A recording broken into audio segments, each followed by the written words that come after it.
آج جی آپ کو بتاؤں اللہ کے حبیب صلی اللہ علیہ وآلہ وسلم سے عشق کے حوالے سے جن لوگوں کا رشتہ مضبوط تھا، جو مصطفیٰ جان رحمت سے جڑ چکے تھے، ان کے دلوں میں خشیت ربانی کا حال کیا تھا، رب کی بارگاہ میں جواب دینے کا حال کیا تھا۔ ایک مرتبہ اللہ کے حبیب مصطفیٰ کریم رؤوف الرحیم صلی اللہ علیہ وآلہ وسلم اپنی اصحاب کی محفل میں سورہ تحریم کی ایک آیت تلاوت کرتے ہیں۔ آقا ارشاد اللہ کے حبیب علیہ السلام رب تبارک و تعالیٰ کا فرمان پڑھتے ہیں، یا ایھا الذین آمنوا قوا انفسکم واہلیکم نارا وقودھا الناس والحجارہ، اے ایمان والو اپنے آپ کو اور اپنے اہل و عیال کو جہنم کی اس آگ سے بچاؤ جس کا ایندھن انسان اور پتھر ہے۔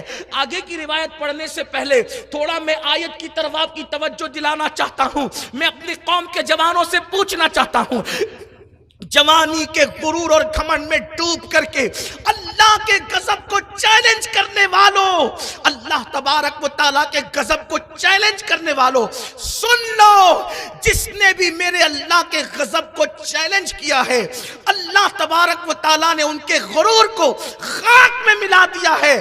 فرعون کا غرور کیسے خاک میں ملایا کہ فرعون کو آج تک نہ کفن نصیب ہوا نہ قبر نصیب ہوئی۔ نمرود کے غرور کو میرے اللہ نے کیسے خاک میں ملایا کہ نمرود کی ناک میں مچھر گھسا دیا گیا اور اس کے سر پہ جوتے مارے جاتے رہے۔ اسی طریقے سے بخت نصر کا حال دیکھو، اسی طریقے سے شداد کا حال دیکھو، اسی طرح سے قارون کا حال دیکھو۔ اگر ایک ایک کی زندگی پڑھی جائے تو بہت وقت لگے گا۔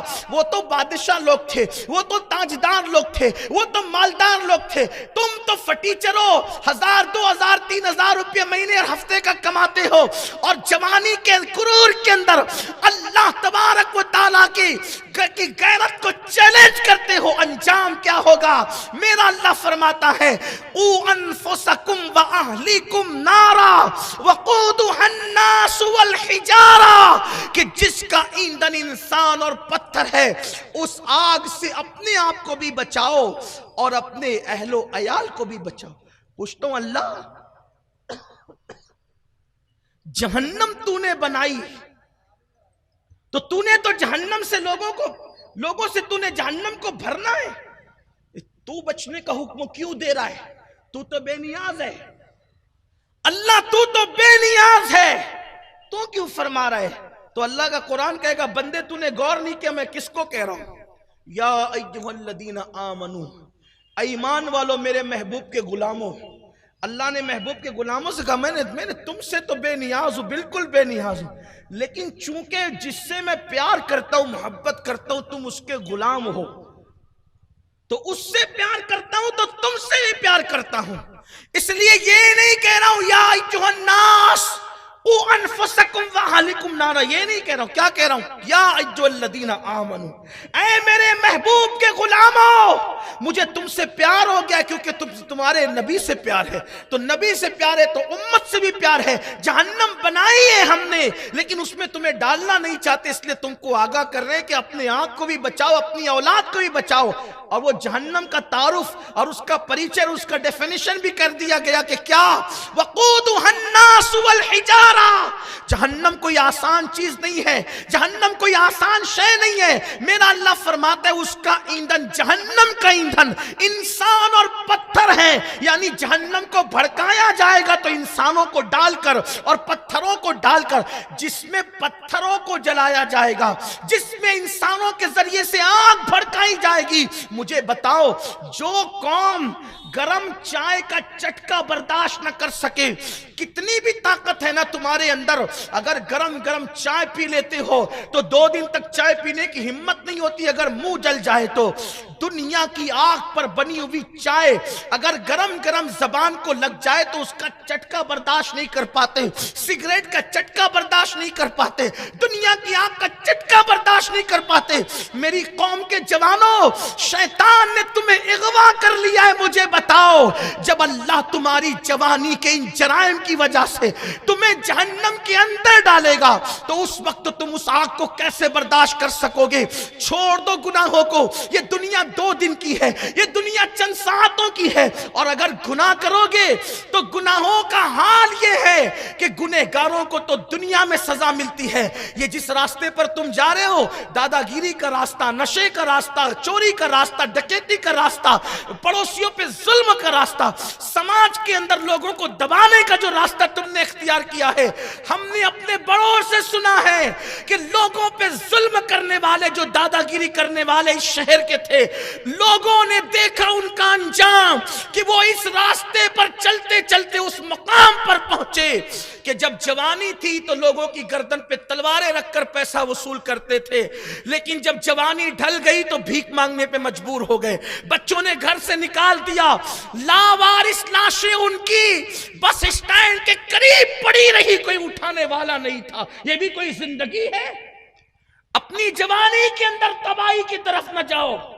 ایسا وقت نہ آ جائے کہ جوانی میں تم پانی کے اندر آگ لگاؤ، اللہ کو ناراض کرو اور اللہ ناراض ہو جائے تو تمہارا لاشا اٹھانے والا بھی کوئی نہ ہو. یہ بھی کوئی زندگی ہوگی؟ اس لیے توبہ کر کے اللہ کی طرف پلٹو، اللہ کی طرف توبہ کر کے پلٹو. جو اللہ کی طرف پلٹتا ہے، یاد رکھنا، میں اپنے جوانوں سے کہتا ہوں، ہر دروازے پہ جا کر کسی کا بھی دروازہ دیکھ لو، کوئی بادشاہ ہو، کوئی تاجدار ہو، کوئی کارپوریٹر ہو، کوئی ایم پی ہو، کوئی ایم ایل اے ہو، کوئی عالم ہو، کوئی جاہل ہو، کسی کے بھی دروازے پہ جا کے اگر گناہوں کا اقرار کرو گے تو تمہاری عزت چلی جائے گی اور لوگ دھکے دے کر کے بھگا دیں گے. لیکن میرے اللہ کا دروازہ وہ دروازہ ہے، میرے اللہ کی چوکھٹ وہ چوکھٹ ہے، وہاں جا کے گناہ کا اقرار کرو تو ذلت نہیں ملتی بلکہ عزت ملتی ہے. نادم ہو جاؤ تو عزت ملتی ہے، وہ معاف کرتا ہے.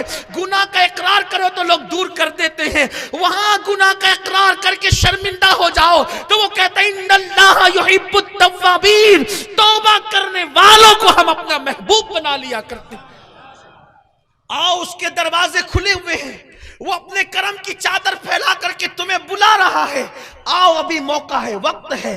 اگر آپ نے اپنی جوانی میں توبہ نہیں کی، ایک وقت وہ آئے گا.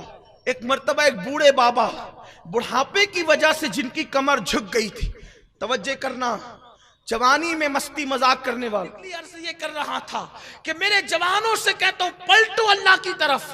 اور پلٹنے میں جتنا سکون ہے اتنا سکون گناہوں میں نہیں ہے.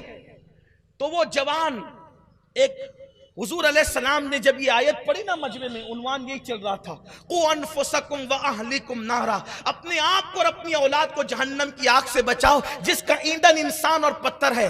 تو ایک حبشی جوان کھڑے ہوئے اور کھڑے ہونے کے بعد عرض کیا کہ یا رسول اللہ صلی اللہ علیہ وآلہ وسلم، یہ جو قُوْ أَنفُسَكُمْ وَأَهْلِكُمْ نَارًا کہا گیا کہ اپنے آپ کو اور اپنی اولاد کو جہنم کی آگ سے بچاؤ، حضور میں نے گناہ کیا، میں اپنے تمام گناہوں سے توبہ کرتا ہوں، کیا اللہ مجھے معاف کرے گا؟ آقا نے فرمایا بالکل وہ معاف کرے گا، وہ معاف کرنے والا ہے، تم کو بالکل معاف کرے گا. تو وہ صحابی نے کہا میں توبہ کرتا ہوں. کیا عرض کیا؟ میں توبہ کرتا ہوں، اللہ کی بارگاہ میں اپنے گناہوں سے معافی طلب کرتا ہوں. حضور علیہ السلام کے ہاتھ پہ انہوں نے توبہ کی اور وہ نکلے.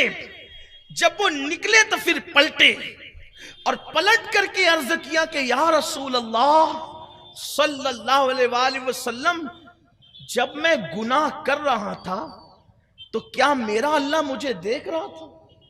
پہلے تو انہوں نے توبہ کی گناہ سے، لیکن جب جانے لگے تو جاتے ہوئے واپس پلٹ کر آئے وہ حبشی صحابی اور کہتے ہیں یا رسول اللہ، جب میں گناہ کر رہا تھا تو کیا میرا اللہ میرے گناہ کو دیکھ رہا تھا؟ اللہ کے رسول علیہ السلام فرماتے ہیں ہاں، تم جو کرتے وہ تمہیں دیکھتا ہے. تم اچھائی کرو تو بھی دیکھتا ہے، تم برائی کرو تو بھی دیکھتا ہے. تو انہوں نے کہا کیا میں گناہ کر رہا تھا تو میرے اللہ نے مجھے دیکھا؟ آپ نے فرمایا ہاں، اللہ تو تمہیں دیکھتا ہے. انہوں نے چیخ ماری زور سے اور زمین پہ گر پڑے اللہ کے خوف کی وجہ سے. اللہ کے خوف کی وجہ سے وہ زمین پہ گر پڑے کہ میں گناہ کر رہا تھا، میرا اللہ مجھے دیکھ۔ تھوڑی دیر احساس کرو، ہم جو کرتے ہیں اللہ دیکھتا ہے، ہم کرتے کیا ہیں اور ہم کیا کر رہے ہیں، اور اللہ سب دیکھ رہا ہے۔ وَاتَّقُوا اللَّهَ إِنَّ اللَّهَ خَبِيرٌ بِمَا تَعْمَلُونَ، اللہ سے ڈرو کہ وہ تمہارے اعمال کی خبر رکھتا ہے، وہ تمہارے اعمال کی خبر رکھتا ہے، وہ سب دیکھ رہا ہے۔